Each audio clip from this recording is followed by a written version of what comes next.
जय श्री राम। मेरे तुला राशि के प्यारे जातक जातिका, आपका बहुत स्वागत है आपके अपने बेहद खास कार्यक्रम में। कैसा रहेगा आखिर आपका नवंबर, ये बहुत इंपॉर्टेंट है। मैं कह सकता हूं नवंबर चांदी है, इसलिए कह रहा हूं नवंबर चांदी है।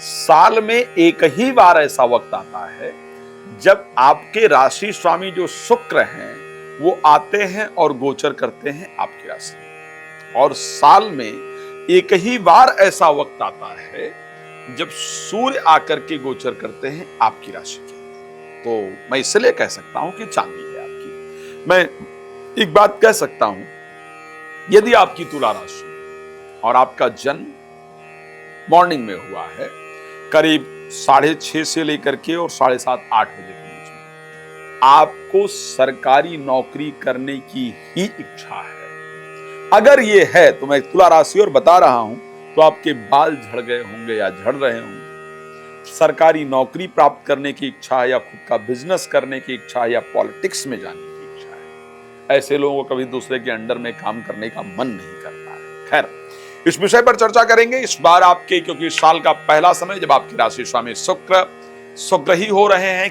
क्या फल होगा आपके लिए, इस पर विस्तार से बात करेंगे। लेकिन उससे पहले मैं आपको बता दूं, जो मेरी आने वाले समय में कथा, भागवत कथा इत्यादि है, वो दिल्ली के अंदर है। रामकथा दिल्ली के अंदर है। उसके बाद मध्य प्रदेश के कुछ क्षेत्र में मेरी कथाओं की चर्चा चल रही है। लखनऊ में कुछ लोगों से बातचीत उत्तर प्रदेश में चल रही है। समय के अनुसार डिसीजन लेंगे। लेकिन अगर आप चाहते हैं कि आपको अपने क्षेत्र में मेरे द्वारा भागवत कथा इत्यादि कराना है, या श्री राम कथा या शिशु महापुराण कथा करानी है, तो आप मुझे कॉल कर सकते हैं और अपने यहाँ का समय बुक करा सकते हैं और कार्यक्रम को आयोजित कर सकते हैं। चलिए, तुला राशि में दो चीजें होने वाली हैं जो बहुत महत्वपूर्ण है। एक तो शुक्र का गोचर हो जाएगा इस राशि में 2 नवंबर को, 2 नवंबर को। इस वर्ष में पहली बार आपके राशि स्वामी आपकी राशि में गोचर करने जा रहे हैं। और आपके जो राशि स्वामी है ना, जो शुक्र हैं, मटेरियलिस्टिक हैप्पीनेस के लिए सबसे इंपॉर्टेंट प्लैनेट है। मतलब संसार का अगर सुख चाहिए, सांसारिक सुख अगर चाहिए, तो शुक्र उसके लिए सबसे इंपॉर्टेंट प्लैनेट है। वो अच्छे होंगे तो आपकी स्किन का जो ग्लो है वो अच्छा होगा। वो अच्छे होंगे तो आपको वाहन का, आपके ऊपर कपड़े अच्छे लगेंगे, आपको वाहन का सुख प्राप्त होगा, आपको प्रेम मिलेगा, सब कुछ होता है। तो आखिर जब शुक्र इस परिस्थिति के अंतर्गत गोचर करने आ रहे हैं, तो आपके लिए क्या रिजल्ट रहेगा। सबसे पहली चर्चा मुझे लगता है प्रोफेशनल लाइफ की करना बहुत जरूरी है, क्योंकि ये पार्ट मुझे सबसे सुंदर लग रहा है। मुझे दो चीजें आपकी राशि में सबसे सुंदर लगी। एक तो बुध का स्वग्रही होना, शुक्र का स्वग्रही होना आपके स्वास्थ्य की दृष्टि से। अभी तक आप एक प्रॉब्लम फेस कर रहे थे। आप सबने देखा होगा कि आपने पूरे अक्टूबर महीने अगर देखा जाए ना, तो अपने रिलेटिव से, अपने परिवार से आपकी लड़ाइयां हुई। आपको वो सपोर्ट नहीं मिला है जिसकी आपको नीड थी। आपको मिसअंडरस्टैंड किया गया है। मतलब आप कुछ और कहना चाह रहे थे, कहना चाह रही थी, उन्होंने कुछ और समझा। इस कारण से आपके रिश्तों में दरार पैदा हुई है, आपके रिलेशनशिप में प्रॉब्लम हुई है। मैं उस रिलेशनशिप के सिर्फ पर्सनल रिलेशनशिप की बात नहीं कर रहा हूं, अदर रिलेटिव्स से भी बात कर रहा हूं। आपने कुछ और कहा, उन्होंने कुछ और समझा, और आपस में दिक्कतें हुई, जिस कारण से आपका मन रोने को भी हुआ है, या आप रोए भी हैं अक्टूबर के महीने में। ये मैं कह सकता हूं, या आप मुझे कमेंट करके बता सकते हैं कि सर आप गलत कह रहे हैं या सही कह रहे हैं। मेरे दृष्टि से मैंने सही प्रेडिक्ट किया है। खैर, लेकिन जो रिलेशनशिप में प्रॉब्लम हुई थी अक्टूबर के महीने में, उस रिलेशनशिप को बेहतर करने का जो समय है वो नवंबर में आ रहा है। 2 नवंबर के बाद जिन्होंने आपके साथ गलत किया है वो रियलाइज करेंगे और आपसे आकर के माफी इत्यादि मांगे, दोबारा रिलेशन को बेहतर करने का प्रयास करें। ऐसी कंडीशन आपकी राशि के अंतर्गत पूरी तरीके से नजर आता है। तीसरी चीज, आपके स्वास्थ्य में जो स्पेशली बीपी में प्रॉब्लम चल रही थी, या बाल इत्यादि झड़ने की दिक्कतें चल रही थी, वो आपका दूर होने वाला है। और उसमें भी 14 नवंबर के बाद कुछ खास सुधार होने वाला है।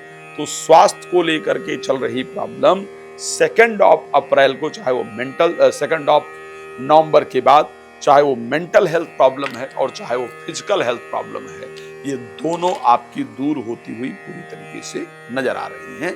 लेकिन राय दूंगा 14 नवंबर तक आपको सूर्य को जल देते रहना है। वेल्थ वाइज कैसा होगा? मुझे लगता है बहुत अच्छा होगा, बहुत अच्छा भी इसलिए कह रहा हूं 14 नवंबर के बाद मंगल और सूर्य दोनों एक जगह पर गोचर करेंगे सेकंड हाउस के अंतर्गत। ये कॉम्बिनेशन बहुत रेयरली बनता है, करीब 1.5 साल में जाकर के 2 साल में जाकर के ये कॉम्बिनेशन बन जाए तो इसको कहा नहीं जा सकता है। बट ये कॉम्बिनेशन अपने आप में बहुत शानदार कॉम्बिनेशन है। तो पैसा नवंबर में आप अक्टूबर की अपेक्षा ज्यादा कमाएंगे। नवंबर में आप कुछ चीजें खरीदेंगे, ये पक्का बता रहा हूं, चेक कर लीजिएगा। तो कुछ इन्वेस्टमेंट भी आपकी नवंबर के महीने में होती हुई दिख रही है। फाइनेंस की दृष्टि से नवंबर बेहतर रहेगा।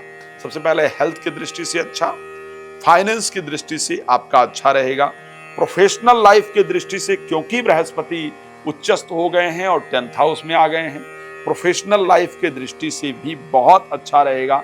कुछ नई रिस्पॉन्सिबिलिटी, कुछ नई चीजें, कुछ नया कार्य, कुछ नया अप्रिसिएशन, इंक्रीमेंट वगैरह आपका नवंबर में होता हुआ दिख रहा है।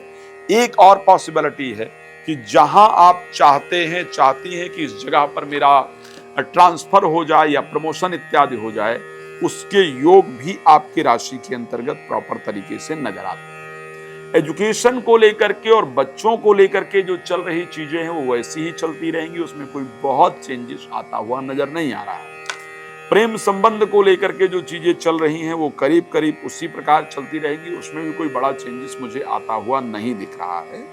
प्रोफेशनल लाइफ और हेल्थ के अंदर और फाइनेंस के अंदर बहुत बड़ा चेंजेस आता हुआ दिख रहा है, ऐसी कंडीशन दिखती है। बट मैं जानता हूं कि आप इतनी सी जानकारी नहीं चाहते हैं, आप बहुत कुछ चाहते हैं और वो बहुत कुछ जानकारी मैं आपको देना चाहता हूं। और उसके लिए क्या करना होगा, रात को 9 बजे, दोपहर को 12 बजे तो फ्री में कॉल कर सकते हैं, या फिर मुझे बिफोर लाइव या आफ्टर लाइव, लाइव से पहले लाइव के बाद कॉल करके अपॉइंटमेंट लेकर बात कर सकते हैं।